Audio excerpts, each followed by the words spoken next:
This is John Drabinski, and you're listening to the Black Studies Podcast, a Mellon Grant-sponsored series of conversations examining the history of the field.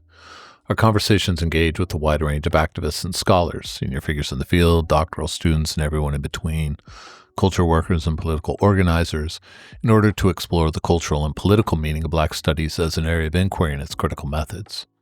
Today's conversation is with Matthew Simmons, who teaches in the program in African American Studies at University of Alabama, Birmingham. His work focuses on Black voting behavior with particular attention to non-voting individuals and communities and what non-voting says about the politics of Black life. In this conversation, we discuss the relation of culture and politics in the Black studies tradition, activism and pedagogy, and new horizons opened in the field around questions of gender and sexuality. Matthew, good afternoon. How are you doing today? I'm doing well. How about yourself? I'm doing really well. We're recording this on a Thursday. I don't teach on a Friday, so I have already, rightly or wrongly, entered weekend mode. But welcome to the Black Studies Podcast. I'm really glad that we found time to talk. I know it's getting to that really busy time of the semester, so I extra appreciate your time.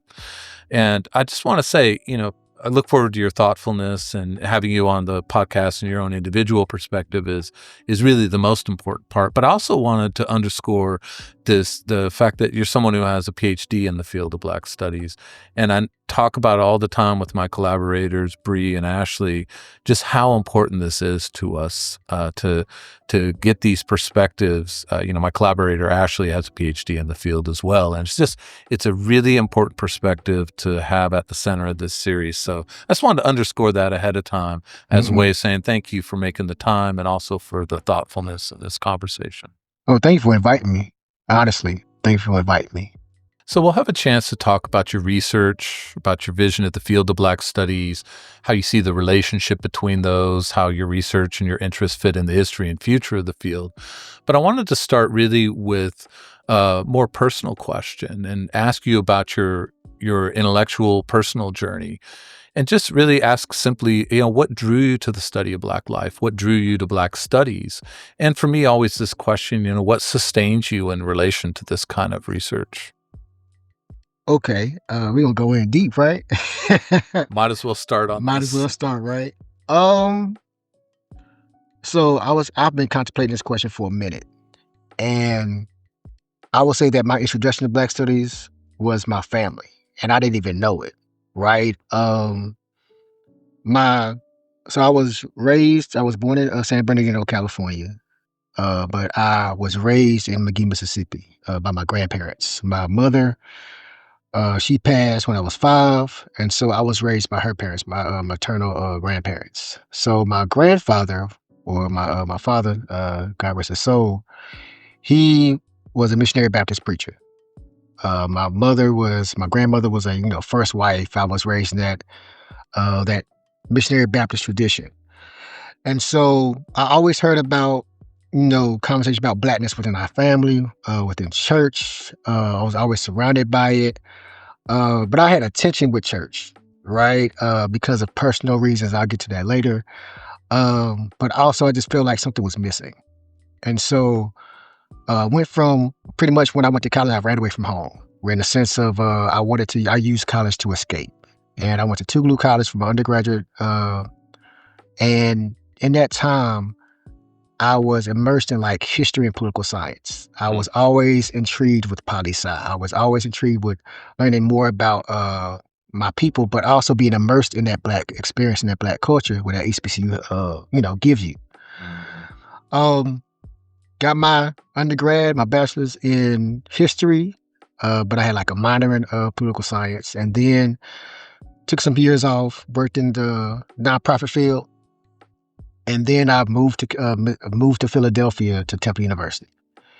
In the Africana or African American Studies department at the time, but now it's African College in African American Studies.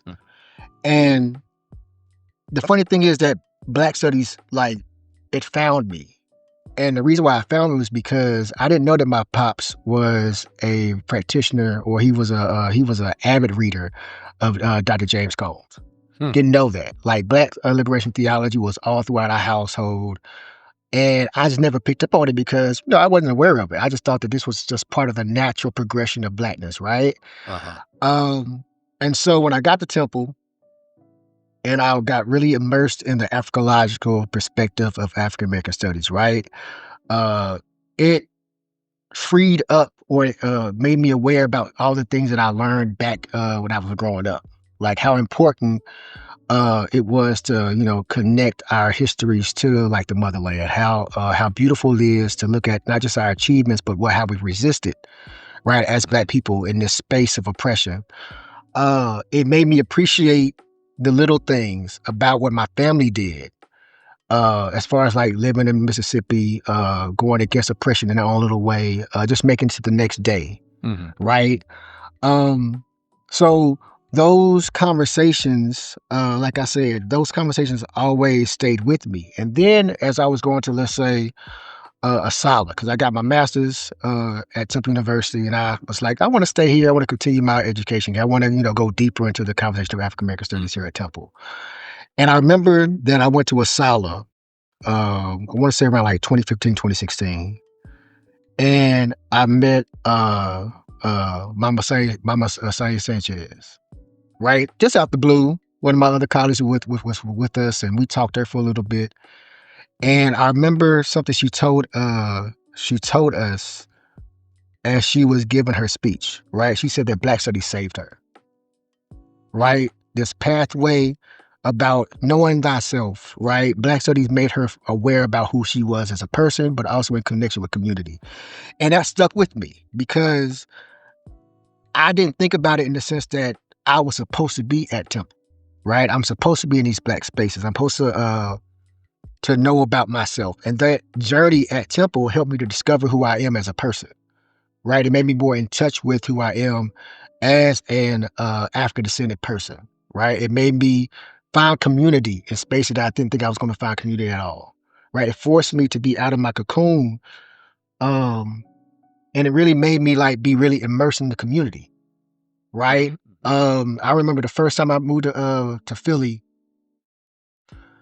I went down to the neighborhood, and because I was like, I gotta find my people, right? I was like, this is the first time I can really find individuals who were like me. Like I knew them in Mississippi and Jackson, but I didn't know them in the sense of like being out proud, being very sure of themselves, mhm, right? It was more so like it was the don't ask, don't tell policy, or the conversation about see me, but don't speak to me in that sense, right? mhm.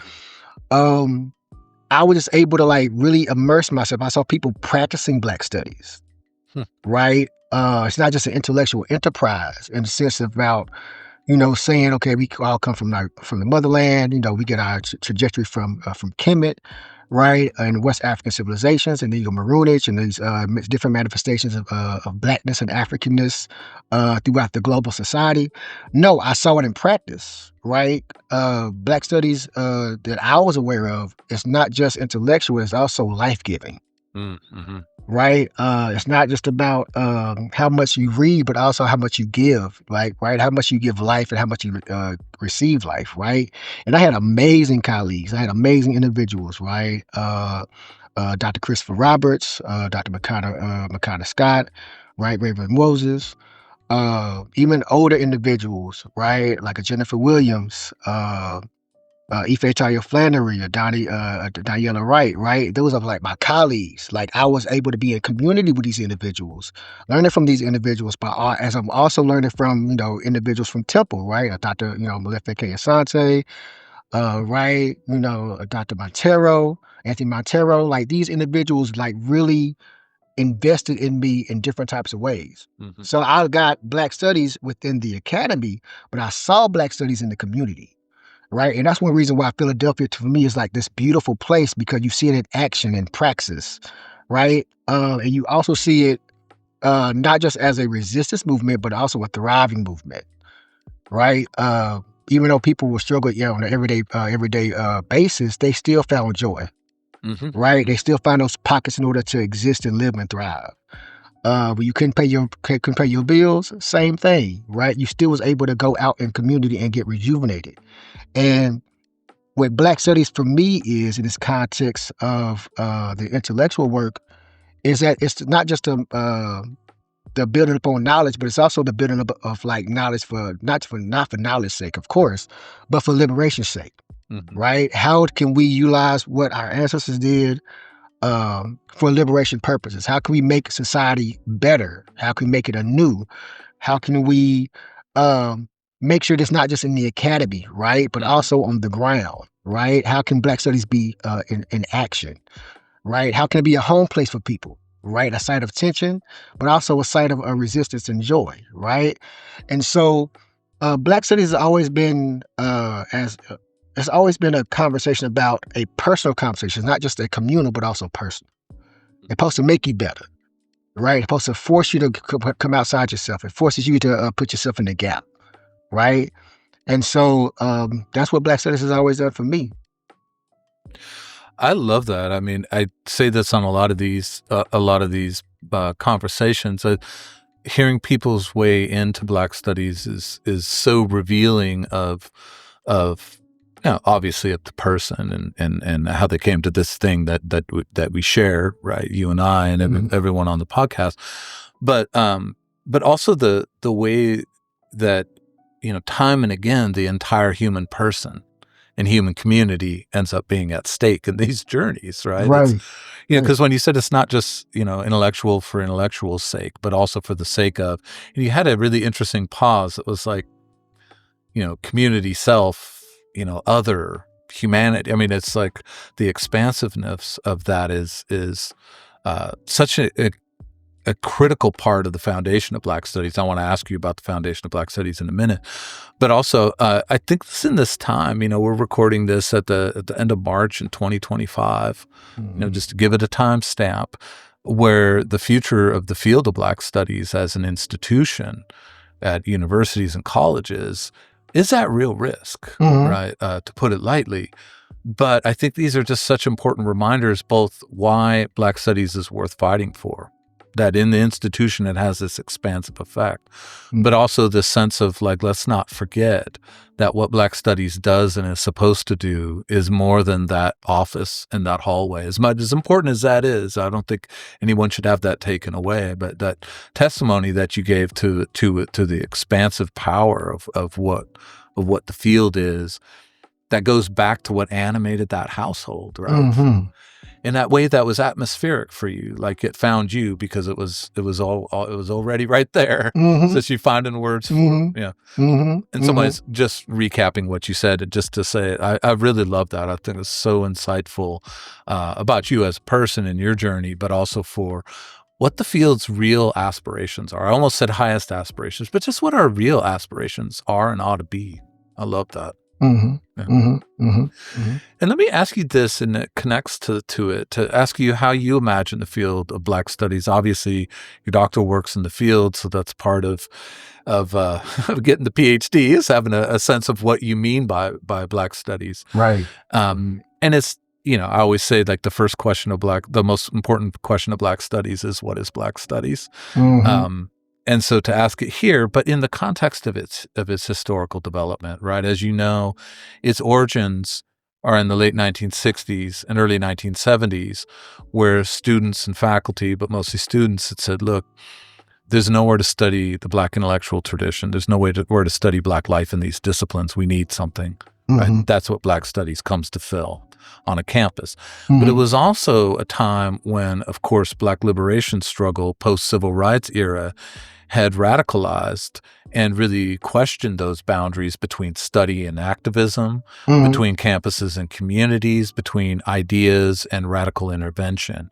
And so out of that grows, I think, this twin and often intention commitment of the field of Black studies to the development of an intellectual tradition and sense of expressive life and history, mhm, but also the need to be a prescriptive area that says like, look, this has to lead us to a certain kind of political intervention, vision, and liberation struggle. mhm, And there's a tension there. And on the one hand, that's 1969, 1970, and we're in 2025, but I think that's really still with us when we mhm, talk about what is Black studies. mhm, All that's a way of setting up this sort of moment to ask you, what when you just, when if you could describe the portrait of Black studies you work with, and specifically situate it in terms of this tension that lies at its origins and sits with us today. You won't get me in trouble. um, that's a very good question. I would say that Black studies, a lot of times we have like it's supposed to be corrective, right? It's supposed to be prescriptive, right? But it's also supposed to be liberatory, right? It's supposed to be a place in which us as scholars, as activists, as community come together to not just discuss the boundaries of it, right? Because we all can have different conversations, the definition of what the boundaries are about Black studies, right? Or whether it's, multi, uni discipline, right? Anti-discipline project. Um, I feel that Black studies, like I always talk about in this conversation with, with home place, right? In the sense that it always going to have this tension, this place in where you will have liberation practices too, but also people that will, it will be tension, right? And so I will say that when I first got to Temple and we had a conversation about what the parameters of Black studies will be, I always had this Africological, Afrocentric perspective, right?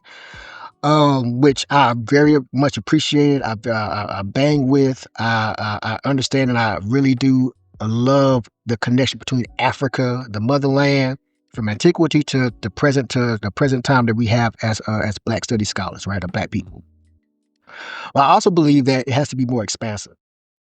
Right, it has to include voices that were always on the margins, right? Black women, Black queer folks, right? Queer folks, right?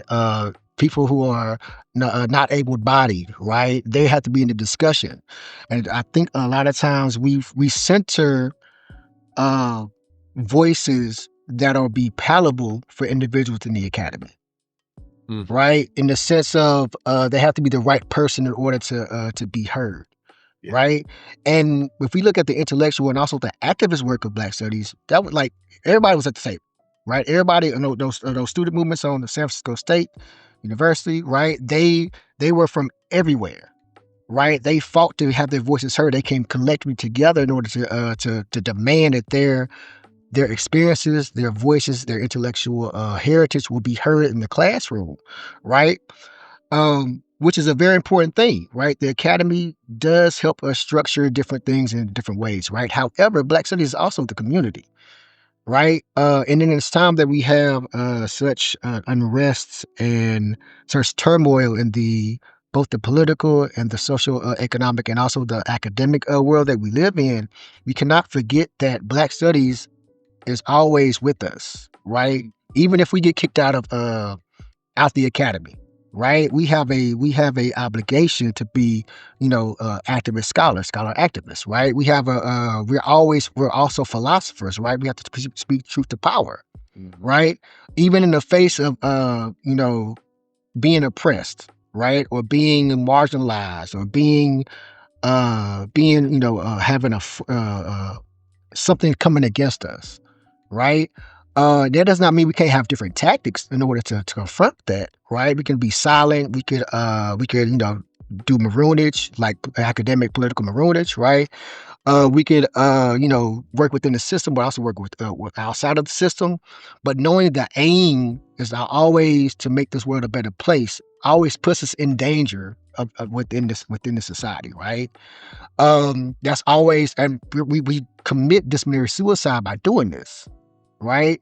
Like Blackness in itself has always uh been looked at as needed to be oppressed, Mhm. right? And so knowing that we we dedicated ourselves to study ourselves within this realm, but also making sure that we're doing this for the betterment of the community and also society, it's going to put an onus on our back, Mhm. right? This is actually the best time for us, right? Because we've always been under attack. That's nothing new. Mhm. Like, honestly, we've never been safe, right? Even in the 1990s and the 2000s, right? When states was coming after Black studies and ethnic studies and critical race studies and women's studies, they've been doing that, Mhm. right?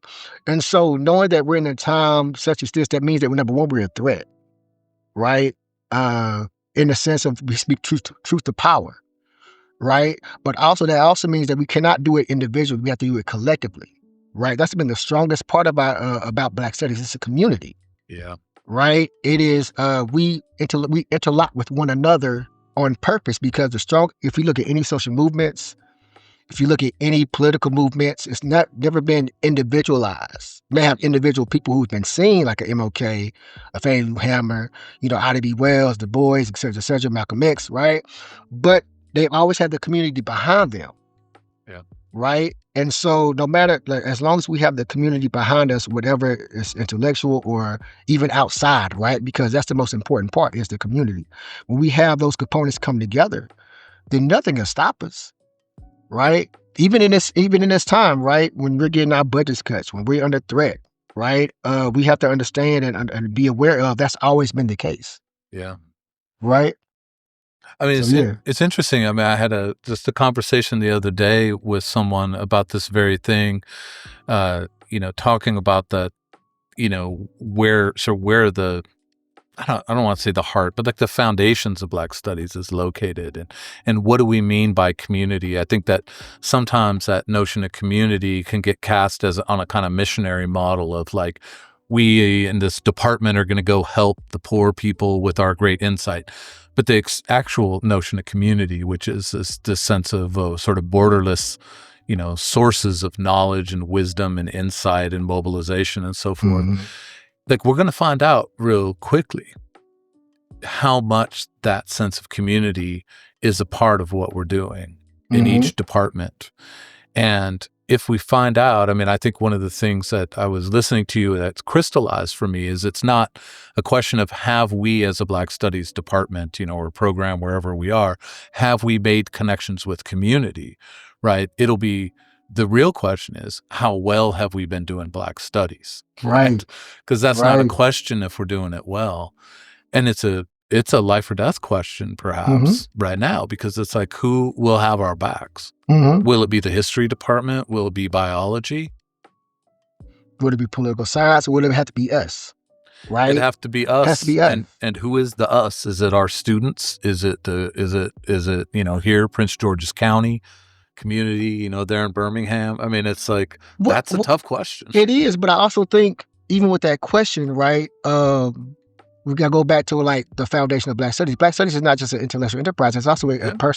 personal experience. It's also a communal experience, right? My first introduction, my first person I interviewed ever, was my great grandfather, right? And I didn't understand it was a Black studies project because I wasn't aware of Black studies at that time, right? Mhm. But to go down memory lane to have that conversation with him. I had like multiple conversations with him for my senior project in the grade school, right?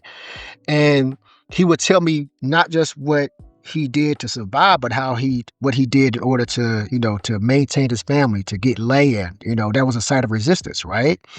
And so when we talk about community, especially with Black studies, it's not in the academy, right? The academy is always going to be anti us anyway, right? It's always going to question our existence. It's always going to we have to always have to prove ourselves over and over again in order to be deemed legitimate, right?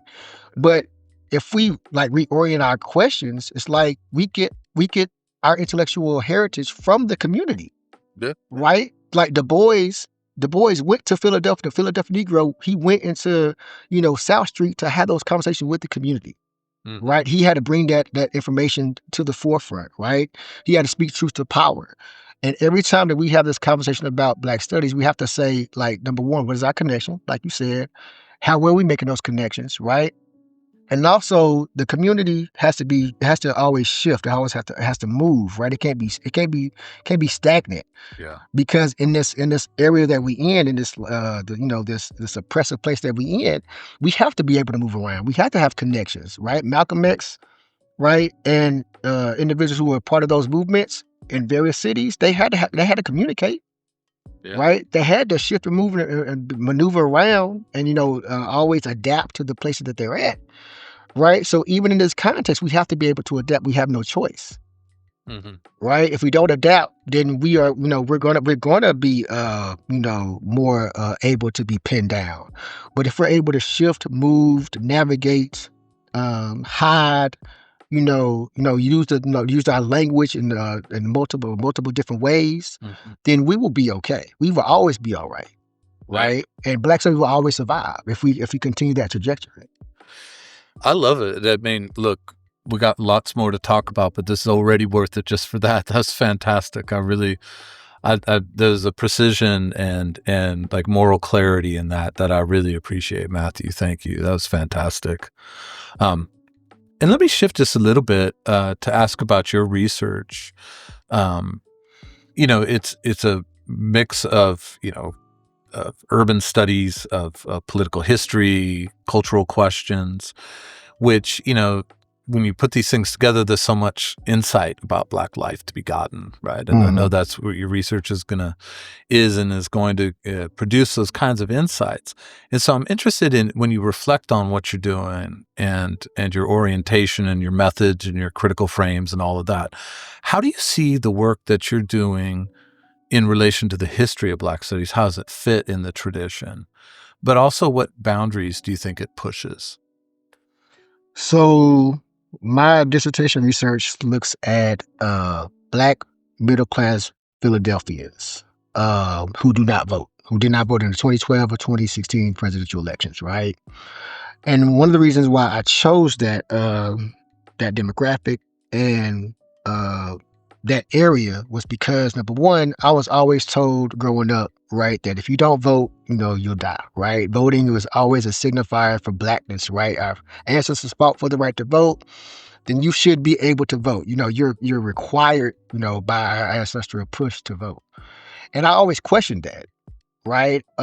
Because as a community, we shift, right? Yes, we have this conversation about linked fate, right? That we vote a lot of times as a primary, like as a block, right? But we also have tensions within our community about said system, Mhm. and that always intrigued me, especially being in a place of Philadelphia that has a very rich, activist tradition.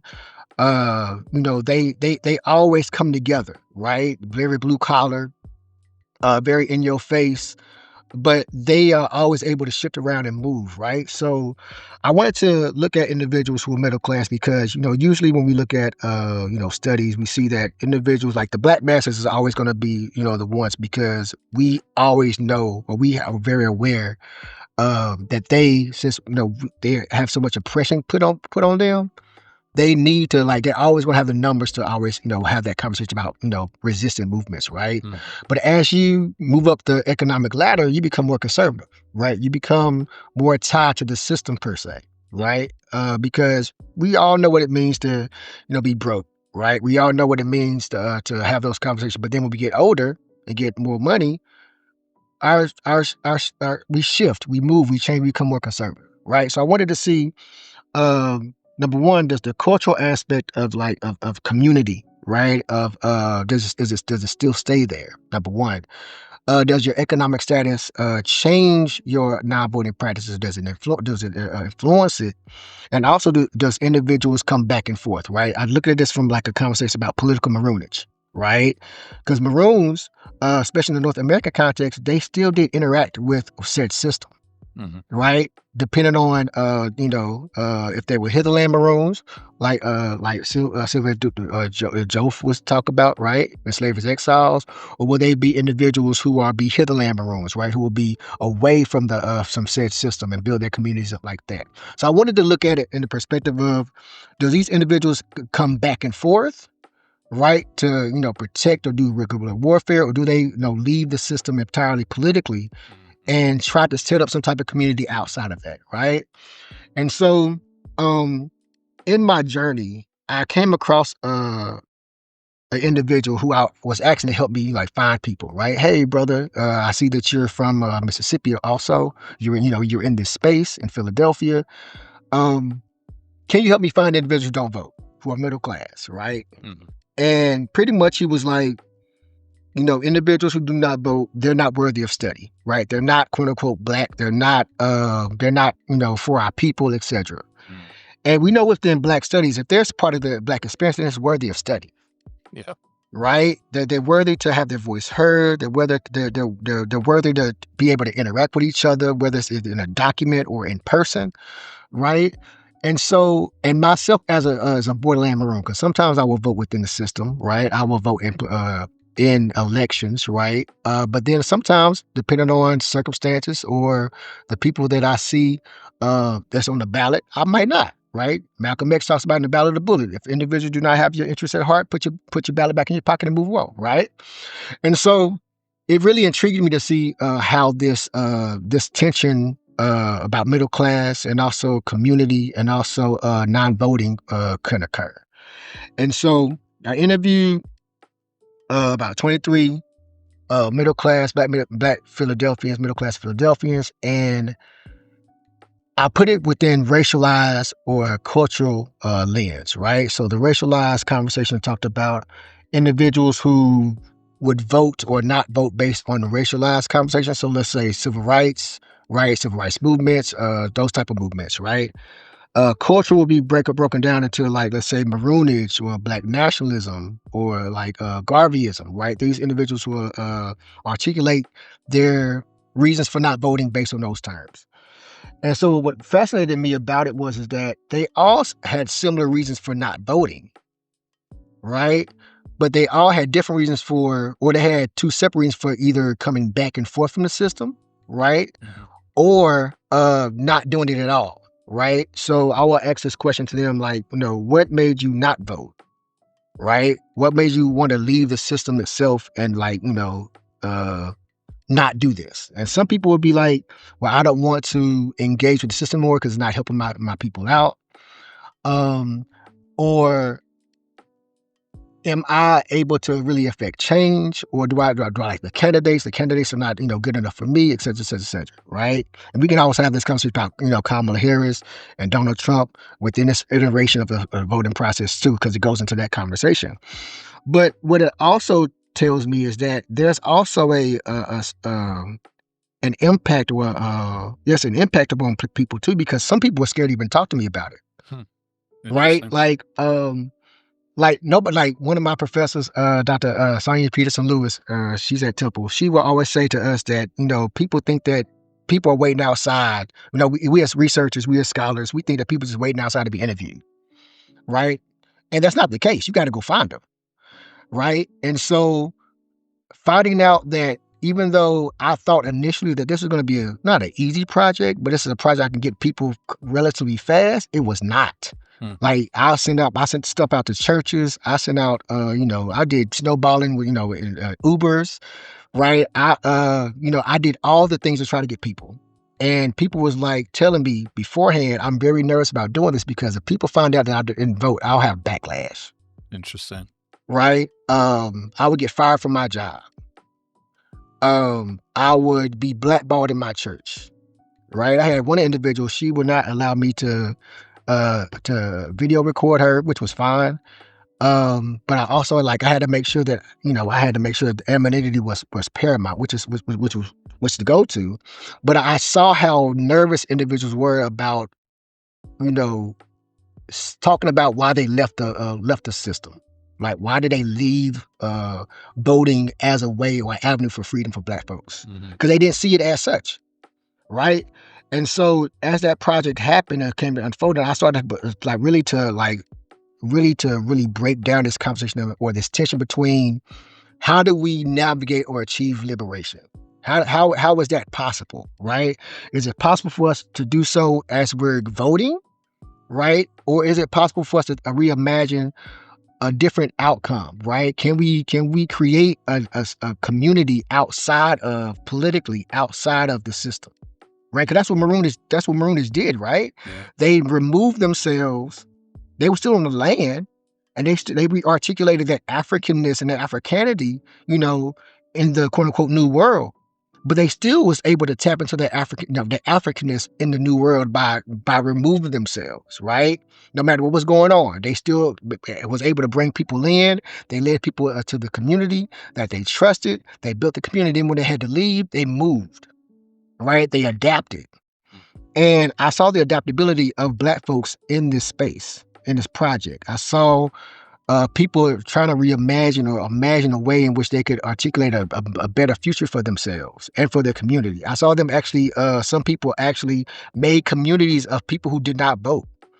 right? And they debated why they did or did not do so, Hmm. right? And also, like, you've had people that was telling me that, they will come back if these things checked off, right? And I cracked up laughing because one individual, me and her were talking, and I was like, "What would make you come back?" And she was like, "I need somebody that I could vote for that's from the community, that's about the community, and that has the community's interest at heart." And I said, "Do you see anybody on the political landscape that has that for you?" She said, "No." She said, I don't trust enough, right, to vote into a system that does not have my interests at heart." Mhm.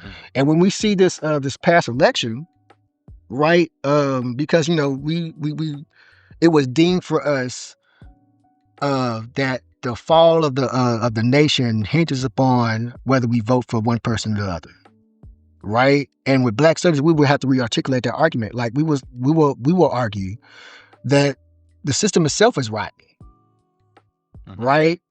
Whether we need to rebuild it to something better, right? And if we have to choose between these two binary conversations, right? That's an issue, right? Can we get somebody that's more expansive, right? Mhm. Or do we have to like articulate or formulate something different outside of this? And I think we're having that moment now, right? We're nervous, we're scared, we don't understand, or we do understand what's coming, but we are also this is a time for planning, right?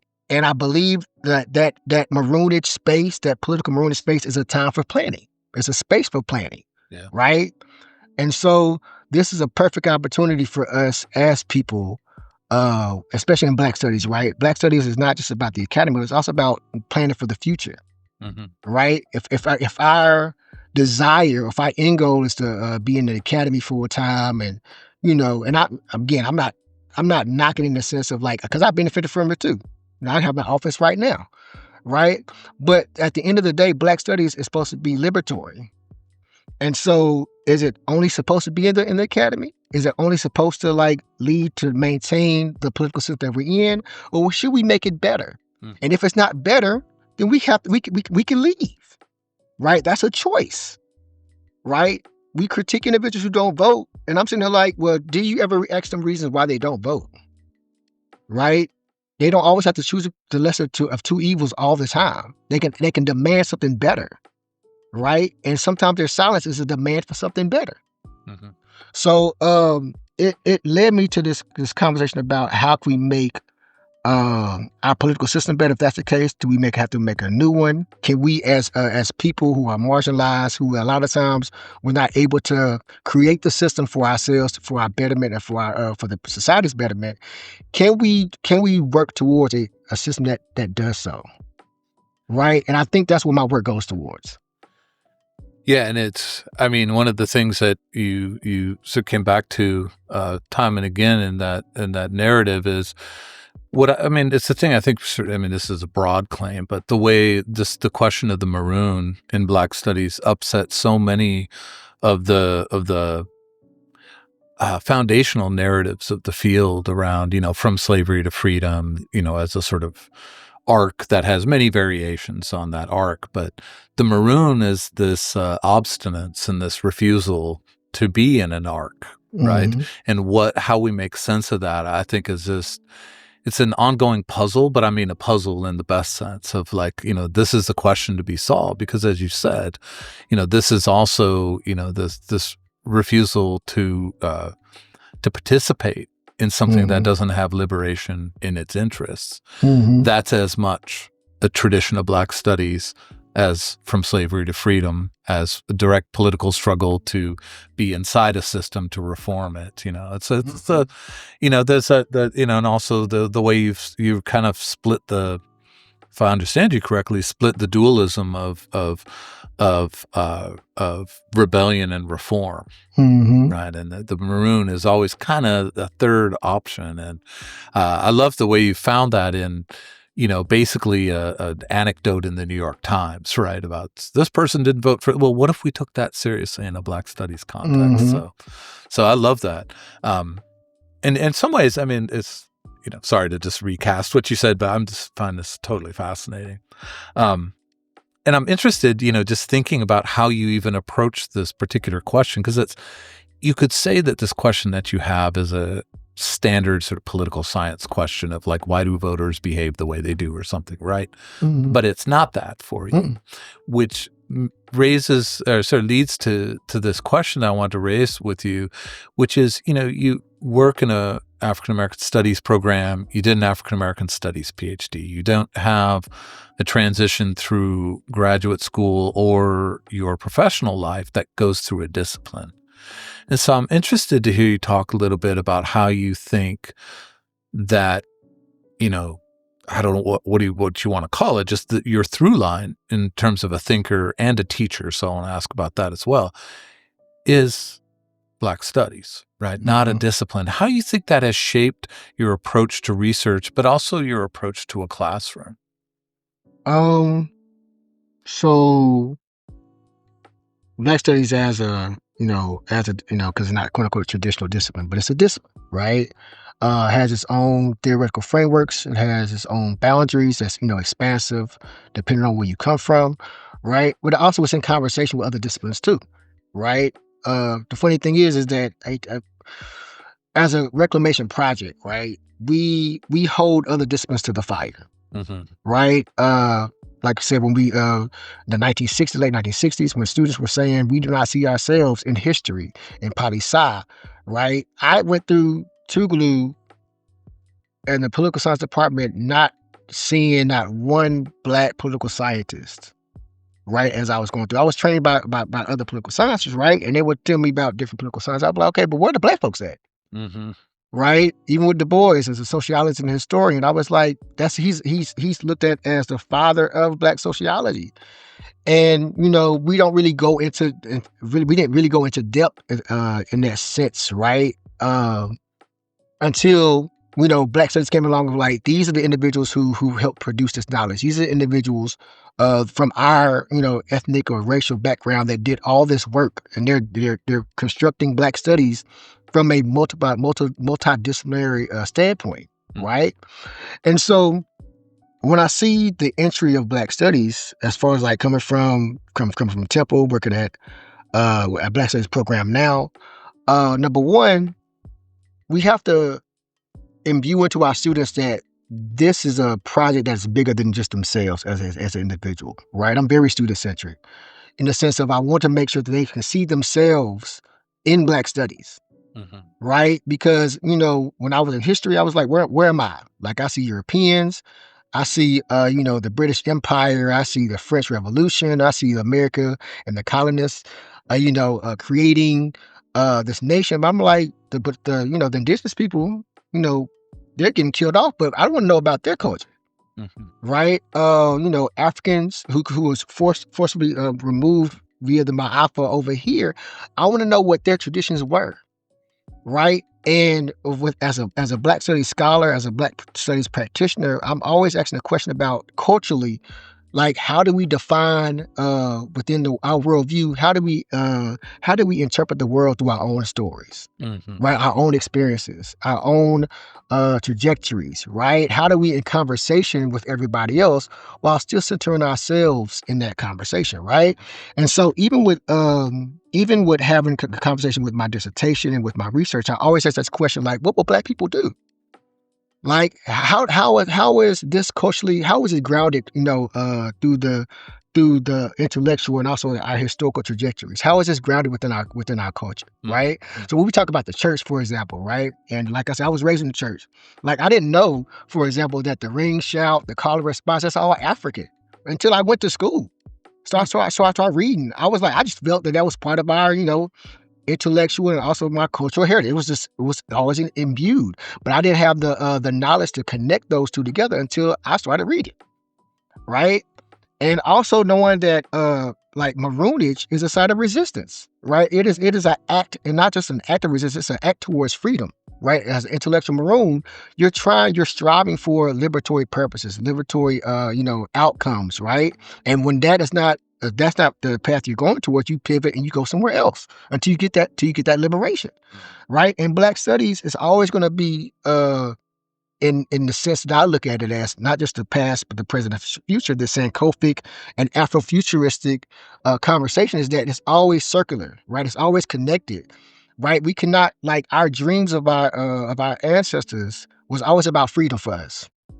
Mm, Right? They may not have was able to articulate it in a perfect way, but they did it so in their own way. They sung songs about liberation, about freedom. They resisted every day thinking about freedom, right? They trusted us enough as generations of as their descendants to keep fighting for that freedom. And as Black studies practitioners, that's our ultimate outcome to make sure that our people in the world are free to be who they are, mm, right? To speak from their own cultural centers, right? From their own standpoints, to be able to declare on the mountaintops who they are as people, right? Um, and that's what Black Studies in the future for me is, right? It's a place for where individuals who are marginalized can be in the center and be in conversation with each other, mm. right? We can talk about, the Bayon Rustins, you know what I'm saying, the Audre Lordes, right? The Marsha P. Johnsons, right? These queer individuals who lived Black studies, but they were not looked at as desirables for the Black Studies Project early on, Yeah. right? Bayard Rustin, helped to train Martin Luther King, and he trained him well, but then he was ostracized because of his queerness, Mhm. right? And even we look at like a James Baldwin. James Baldwin, he was pretty much he was the keeper of the record, but he was not really all the time like accepted within his own conversations. And even with Audre Lorde too, right? She always spoke conversations about truth to power, making sure that we talk about point of difference, etc. Right? But all our differences bring together as a community brings us whole. And if we tie that into our past as like for myself as a Black queer individual, right, or a queer individual, I know that if we look at the work of of Somme, for example, right, the spirit of intimacy, and you see that gatekeepers were always centralized for the community in order for community to stay together. I was like, dang, I see why they coming after us, Huh. right? The Gari people, right? These different African societies they looked at gender and sexuality, and even as people, as African people, right? We've always had this sense of like who we are as people, even against all odds. And with Black studies, it always helped us, even though we have tension within it, even though we have disagreements within Black studies, right? Which should happen. Yeah. We should not always agree with each other, but the project is always supposed to be liberatory at the very least, right? At the Mm. very foundation. For our students, like I tell my students all the time, I can teach you all that I can teach you, in a classroom. Make sure that you can see yourself in this project, but I want you to use this to go out and make the world a better place. I I'm not just trying, you're not just trying to get an A or a B in my class. I'm trying to make you a better person, right? I'm trying to make you an activist, right? Whether that's going to be for you teaching in the classroom, or getting a nonprofit, or doing anything to make the community better. Like I want you to make this world better. And yes, you may be marginalized when you're doing this work, but just know that you're doing this work on behalf of your people. Mhm. Whatever, that's not just for like for Black folks, but that's for everybody, right? Because Black Studies helps connects other people to their own project, Mhm. right? Whether it's Chicano studies, whether it's ethnic studies, and even within the traditional disciplines, when we cross over and when we talk to these students, I tell my students all the time, find yourself within what you're learning, Yeah. because you're not just seeing and reading about Malcolm X, you're talking to him. Mhm. Right? You're not just talking, you're not reading about Martin Luther King, you're talking to him, right? You're trying to see how you're going to realize their dreams if that's what you want to do. If or how are you going to try to resist any means by any means necessary, Mm. right? How are you going to make sure your art speaks for your work of your people?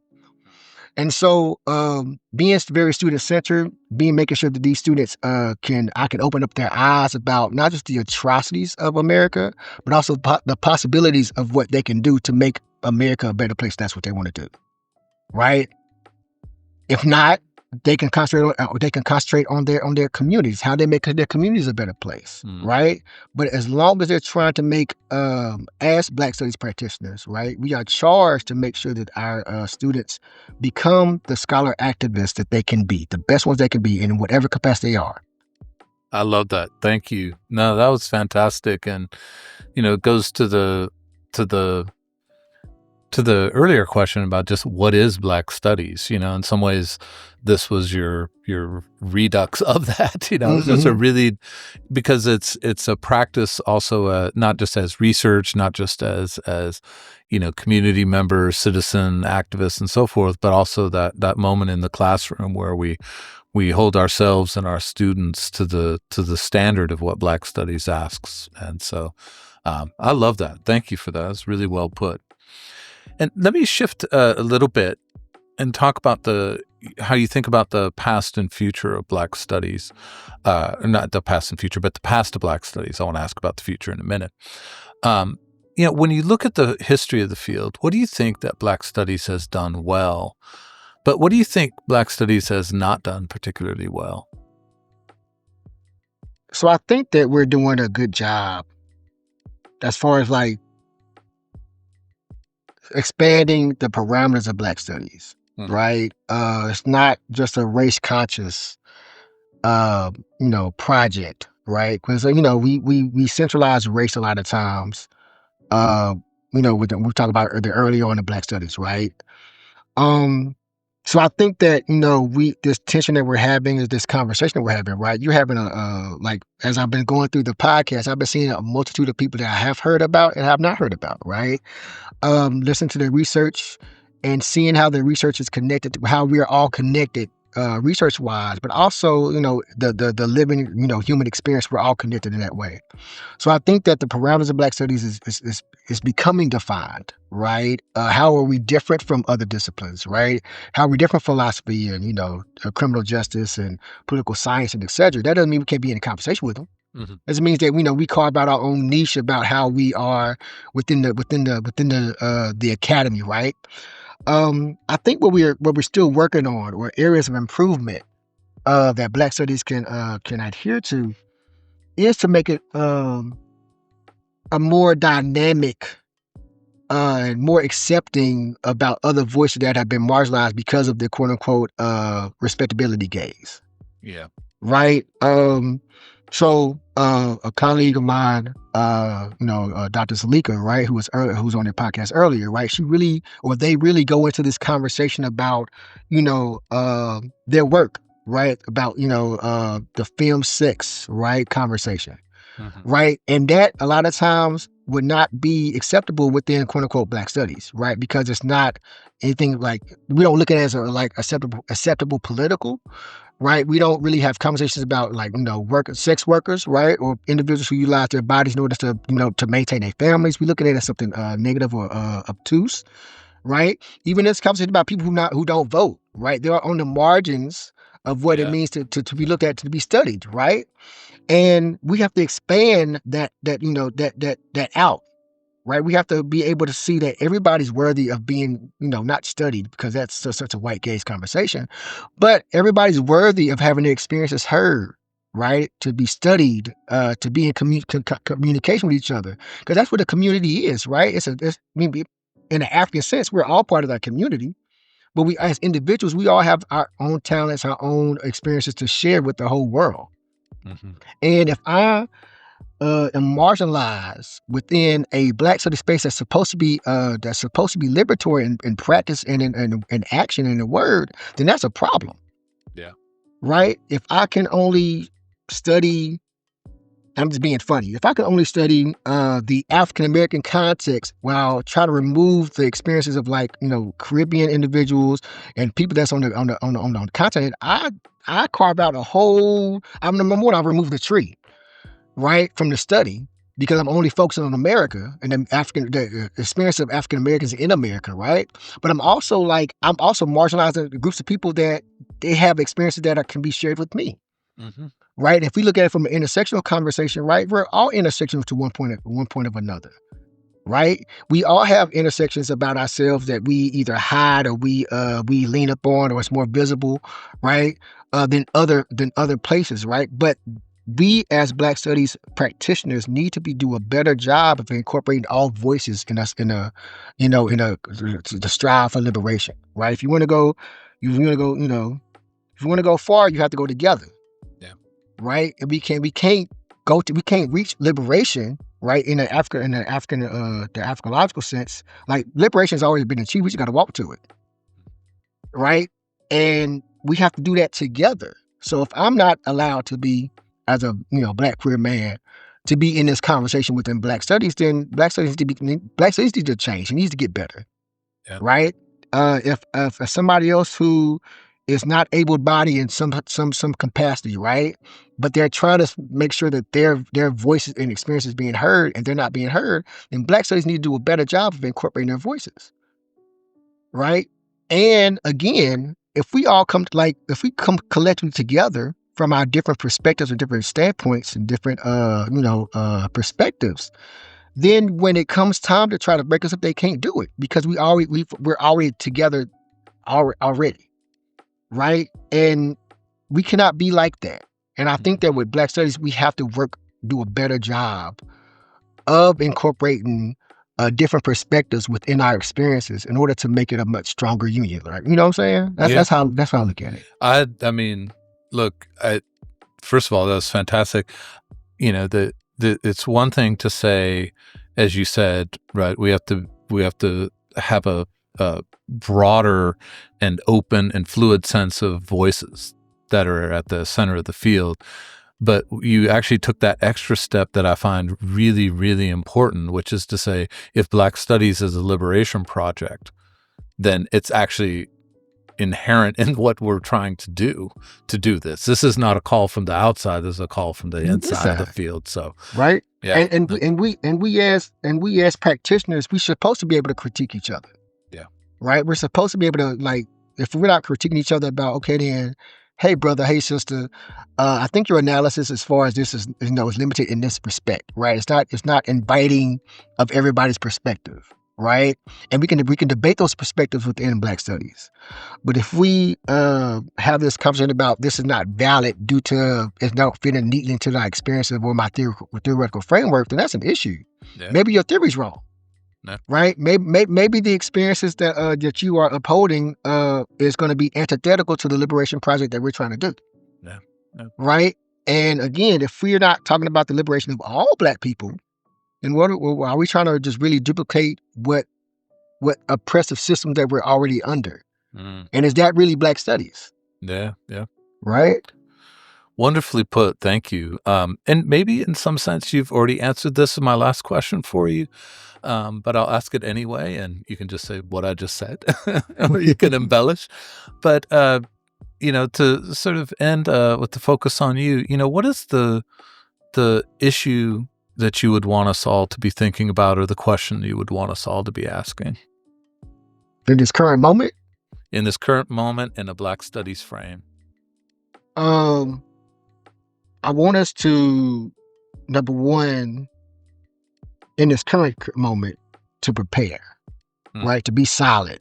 I think silence is a beautiful thing that a lot of times we don't employ as much, right? In the sense of like planning, strategizing, how can we support each other? Those things don't need to be broadcast, right? But we need to have those conversations about how do we support each other. That's currently right now. Even how can we support each other in this moment with this administration, right? Because sometimes you just gotta get to the next day. Yep. Right, the next moment, the next year, etc. Right.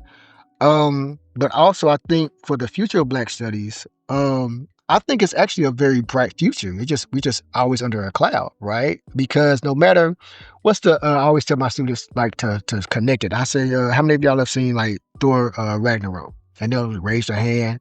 And I was like, there's always a saying that's always in there that always that hits me. And it talks about, Asgard not being the place but the people. Mm-hmm. Right? And Black studies is not a place. It's a people.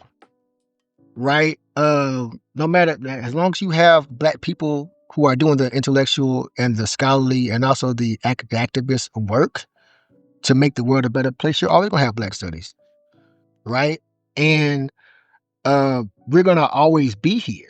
No matter if we're in the academy, no matter if we are, on the street, no matter if we are, utilizing our talents in different ways in order to galvanize people towards liberation, right? But the future of Black studies to me is bright. to me, it's like we're already here. So we always, the only we got to do is just keep fighting, keep striving, keep expanding, keep building upon each other, keep leaning on each other. Because again, this is a communal project. This ain't an individualized project. Like if I see you doing well in the academy and you're also doing work on the ground, I salute you, right? Let's build together. Right? If I see somebody else like in the sociology department who wants to grow and like incorporate blackness within their analysis, right? And like to build as a scholar, we can talk, we can have that conversation, we can always grow together, right? Because I can always learn from somebody else. As long as the project is about the liberation of black folks, I'm down for it. Right. And if it's about just saying, can we keep our jobs? Yeah, I would love to keep my job. I ain't gonna hold you. I'm gonna say that right now. But at the same time, I want us to think about how we can make Black studies not just not. It has to be accessible to all people. It can't just be in the. It can't just be in the academy. It can't just be on some level K through 12. It has to start. It has to start. Much earlier than that. It has to start from the inception when they come in our community. Mhm. Right, and we have to operationalize it and make sure that Black studies is within the community, not just in a unstructured way, like from the lived experience of our people, but also like how can we have those individuals within our community that we can go to, right? If we have like a free, freedom school on a Saturday, that we can commune and get together and discuss what Black studies is, the parameters of it, etc. That helps to lead the groundwork for people that come after us. So then when they get to college, they'll be like, we already know this, right? We know we're already trained for this. Let's build for this, X, Y, Z, etc. Right? When they're in their communities doing social work, or in their careers, right? They're bringing Black studies with them. If they're in the hospitals, they're bringing Black studies with them in order to, not just to treat and make people well, but to make them as full human beings as possible while they're there. Mhm. Right? Because Black Studies is a multidisciplinary type project. It uses the talents of every discipline that our founders helped to create Black Studies. Right? But it's also a project that makes us think of something new, something different, something radical, something liberatory. And so the future of Black Studies to me is always bright. We just got to get there. I love that. What a perfect place for us to conclude. Thank you for that. So I was looking forward to this, Matthew, and this has just been such a fantastic conversation. Like, you've really brought so many interesting questions and challenges and observations, and just really thoughtful our conversation. So thank you for that. I appreciate it so much. It's a hugely significant contribution to the series. So thank you for that. I appreciate it, brother. I appreciate it. All right. Well, you have a great rest of your day. You too. All right. Take care.